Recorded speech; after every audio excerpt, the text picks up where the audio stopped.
Olá, a segunda edição do Câmara Repórter está de volta e a nossa primeira notícia é um alerta aos moradores de Nova Parnamirim. A CAERN vai interromper o abastecimento de água em 3 avenidas para a realização de um serviço de manutenção. As informações com a repórter Daiane Oliveira. Os moradores devem se programar para uma interrupção no fornecimento de água que vai durar 24 horas nas proximidades das avenidas Maria Lacerda, Mahatma Gandhi e Petra Kelly em Nova Parnamirim. A Companhia de Águas vai suspender o serviço logo mais às 8 horas da noite e deve religar nesta terça-feira no mesmo horário. A suspensão se faz necessária para a realização da segunda etapa do serviço de interligação de poços que abastece a região a um novo reservatório. A CAERN orienta os moradores a armazenarem água em reservatórios a fim de diminuir os problemas da escassez momentânea. Daiane Oliveira para o Câmara Repórter. O ano letivo na rede pública de ensino começou nesta segunda-feira e o que muita gente não sabe é que vaga para crianças em centros municipais de educação infantil, o CEMEIS, é um direito previsto em lei. Confira na reportagem. João Pedro mostra os desenhos feitos na parede de casa. A mãe Erivânia conta que o menino desde pequeno pedia para frequentar a escola. As meninas se arrumavam, para ir para a escola e ele ficava em casa comigo.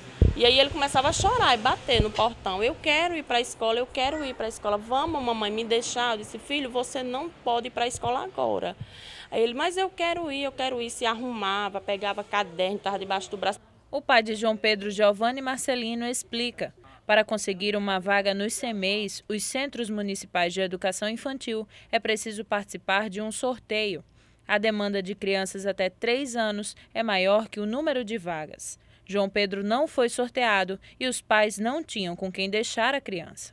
Tem que pagar alguém para ficar, certo? A gente passou por muita dificuldade porque muitas vezes acontecia alguma coisa com a pessoa que cuidava dela e tinha que ficar um de nós dois, deixa largar o trabalho para ficar com ele.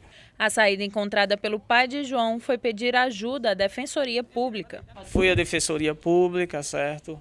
Após a Defensoria Pública, eles me deram um determinado tempo, adentraram, o município recorreu, afirmando que eu não tinha feito todo o procedimento. Entrei novamente, levando todas as provas que realmente eu tinha feito o procedimento que foi necessário, solicitado pela Secretaria, certo? E após isso aí, foi negado, no caso, novamente, colocaram para o PG, Procuradoria-Geral de Justiça, PGJ, certo? Para pegar um aconselhamento da procuradora e após isso aí foi colocado para o Tribunal de Justiça, para o Dr. Cornélio Alves. E foi aí quando eu consegui a vaga realmente do meu filho. Com uma ordem judicial, João Pedro começou a estudar. Brincadeiras com as minhas coleguinhas no parque e fazer um trabalho dos pais da creche. E não foi só o João Pedro que precisou de uma ordem judicial para conseguir uma vaga na creche municipal. O número de pais que têm procurado a Defensoria Pública tem aumentado.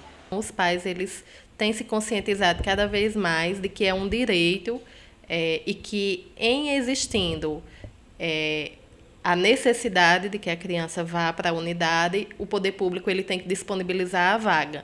Né? Não é uma obrigação para os pais, na faixa etária de 0 a 3 anos e 11 meses, colocar a criança na creche. Mas, uma vez realizada essa procura, o município ele tem que ofertar a vaga. Isso já é decisão do Supremo Tribunal Federal. A vereadora Eleika Bezerra protocolou uma representação junto ao Ministério Público contra a Prefeitura Municipal do Natal. O documento pede que o órgão investigue a situação de falta de vagas no ensino infantil na capital, em especial para as crianças de até 3 anos de idade. Procurando uma creche e não encontrando, você tem que pedir a quem vai dizer, vamos dizer, a um CIMEI, dizendo que não existe a vaga. E com esta informação, você vai à Defensoria Pública, que fica localizada na Avenida Salgado Filho, esquina com Norton Chaves, aquela na entrada para o Batalhão de Engenharia. A Defensoria Pública está preparada, está sabendo disso tudo, já está tomando conhecimento de muitas situações e a Defensoria Pública vai então orientar a todas as famílias. Para outras informações, procure a Defensoria Pública do Rio Grande do Norte, na Avenida Salgado Filho, número 2860, bairro Lagoa Nova, ou pelo telefone 3232-9758. A creche é um direito de todos. O presidente da Federação dos Municípios do Rio Grande do Norte e presidente da Câmara Municipal de Natal, vereador Ranieri Barbosa, iniciou uma série de visitas a câmaras municipais do interior do estado. A Casa Legislativa de Açu foi a primeira a receber a comitiva da capital. Ranieri Barbosa foi recebido pelo presidente João Wallace. De lá, os representantes da FECAM seguiram para Mossoró, onde foi realizado o encontro com a presidente da Câmara, Isabel Montenegro. Os vereadores discutiram a instalação do polo das câmaras municipais do Alto Oeste. No final da tarde, Ranieri Barbosa foi recebido pela prefeita de Mossoró, Rosalba Ciarline. Nesta terça-feira, o presidente da FECAM visita a cidade de Lages. A Câmara Municipal de Natal inicia os trabalhos legislativos nesta quinta-feira, quando acontece a primeira sessão ordinária do ano de 2017. A leitura da mensagem anual do prefeito Carlos Eduardo marca o início das atividades para o ano de 2017 na Câmara Municipal de Natal. E a sessão de abertura do Legislativo acontece na quarta-feira, dia 15, às 15 horas, no plenário da Casa. E além da presença do chefe do Executivo Municipal e dos vereadores, o evento será prestigiado por diversas autoridades políticas. Essa é a 18ª legislatura, composta por 29 vereadores, 14 novos e 15 reeleitos do mandato passado. Mara Rochelle para o Câmara Repórter. E ainda esta semana acontece a primeira reunião de comissão parlamentar. A Comissão de Justiça se reúne pela primeira vez em 2017 com o objetivo de traçar o calendário de atividades que serão desenvolvidas ao longo do ano. Essa reunião acontece na quinta-feira, dia 16, às 9 horas, no plenário da Casa. Essa comissão tem um importante papel de apreciar todos os projetos de lei que tramitam pela Câmara antes de ir à votação em plenário. E essa comissão é composta pelo presidente, vereador Aldo Clemente, vice-presidente, vereador Felipe Alves e os demais membros, o vereador Kleber Fernandes, Klaus Araújo, Nina Souza e também o vereador Ney Lopes Júnior. Mara Rochelle para o Câmara Repórter. E agora a gente vai mudar de assunto para falar sobre um benefício que é concedido pelo INSS às famílias com crianças que nasceram com microcefalia. Nessa reportagem vamos aprender como conquistar esse direito. Você sabia que crianças com microcefalia têm direito a receber um benefício do INSS no valor de um salário mínimo? Se não, veja agora como fazer para ter direito.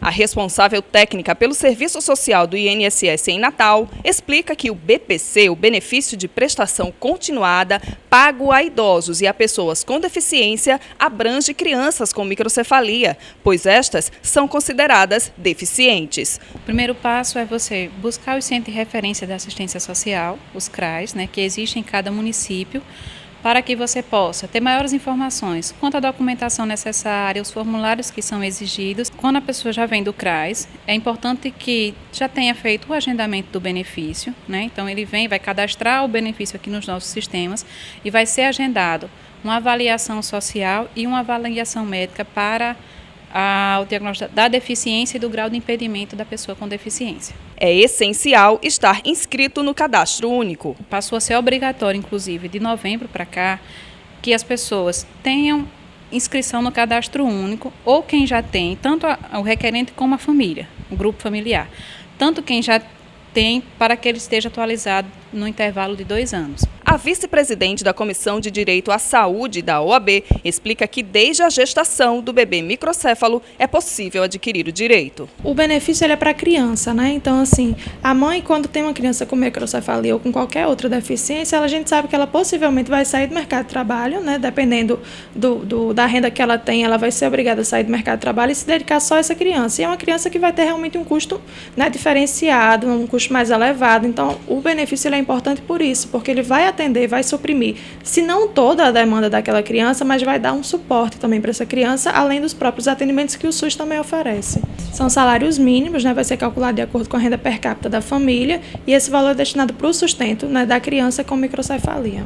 Ainda falando em saúde, você sabia que o corpo dá sinais quando uma pessoa está sofrendo um acidente vascular cerebral? Vamos ver então juntos agora como identificar esse problema de saúde.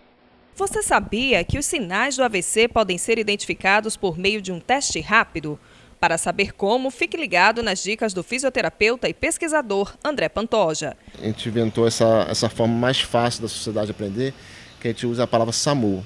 O S, você pede para alguém sorrir. E aí você percebe que a pessoa está com dificuldade de sorrir, não consegue sorrir por causa de uma fraqueza na face, né? O A pede para te abraçar, então a pessoa vai abraçar e não consegue levantar os braços. Ou, no caso, não consegue levantar da cadeira para te abraçar, né? O M você pede para cantar uma música. Ah, canta Atire Pau no Gato, a pessoa não consegue cantar, ou canta errado, ou não entende o que você cantou. Então, se apresentou esses 3 sinais, já corra para a urgência, que seria o U de SAMU, que é o 192. Esse é um grande problema também, né? Muita gente não sabe o número da SAMU. A liga 190, 91, não, 192.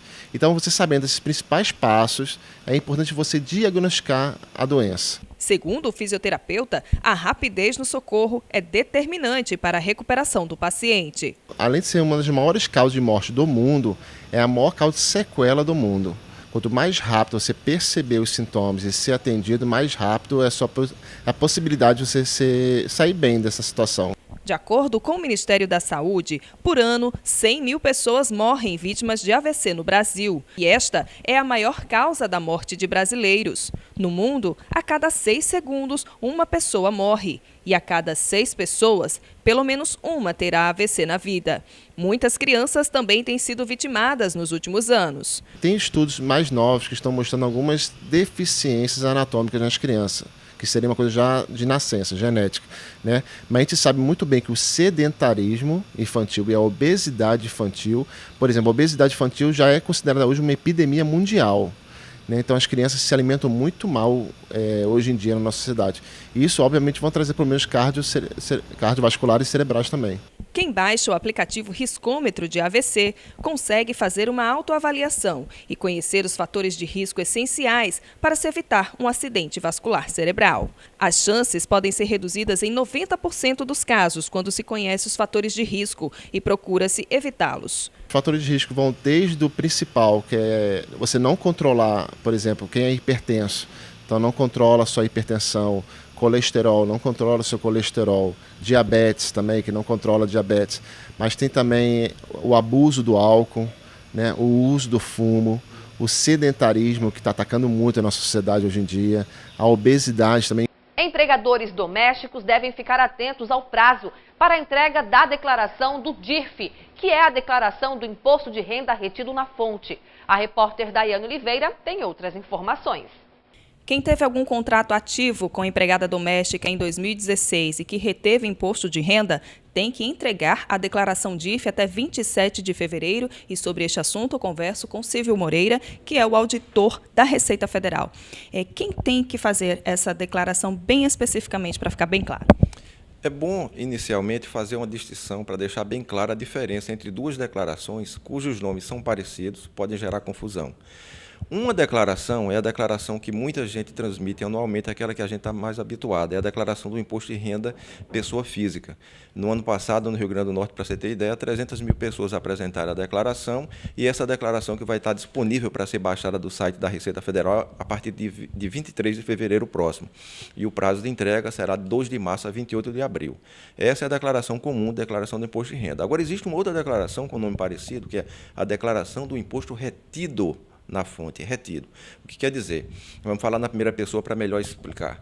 Se eu tenho um empregado doméstico e eu paguei durante o ano passado a ele alguma coisa que foi obrigada a fazer a retenção por conta do valor do pagamento, se eu retive imposto de renda na fonte em função desse pagamento, neste ano agora, em 2017 até o dia 27 de fevereiro, eu sou obrigado a apresentar a DIRF, porque na DIRF eu vou dizer quanto eu paguei para o meu empregado e quanto eu retive de imposto de renda na fonte. Esse empregado, ao fazer a sua declaração do imposto de renda da pessoa física, agora em março e abril, fornecerá dados para a Receita Federal, eu na DIRF forneço os meus dados, os dados serão confrontados, será feito um batimento e a Receita Federal poderá saber que realmente aquela pessoa, aquele empregado doméstico recebeu aquele valor e teve imposto de renda retido na fonte também naquele valor.